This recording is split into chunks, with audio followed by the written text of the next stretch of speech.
Right now, the law says that people like Mr. Becker and Mr. Shea can come to Washington, they can lobby for weaker bank regulations, they can load up their banks with risk, they can pay themselves tens of millions of dollars in bonuses and stock options, and when the banks blow up, Mr. Becker and Mr. Shea get to keep all the money. That strikes me as an especially unfair way to run a banking system where you can screw things up, pay yourself out fat bonuses, and then taxpayers end up dealing with the downside risk. Senators Elizabeth Warren and J.D. Vance have teamed up on a bill to punish executives of big banks that ended up failing.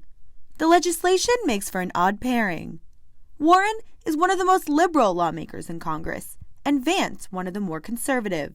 Still, both say the legislation will help prevent future failures like the collapse of Silicon Valley Bank by incentivizing bank CEOs to prevent their institutions from collapsing. The bill would require the Federal Deposit Insurance Corporation to claw back pay for executives who led banks that go under. The plan would target executive compensation in the 3 years leading up to a bank's failure. The duo hopes to get a vote on the proposal in the Senate Banking Committee, which is chaired by Senator Sherrod Brown.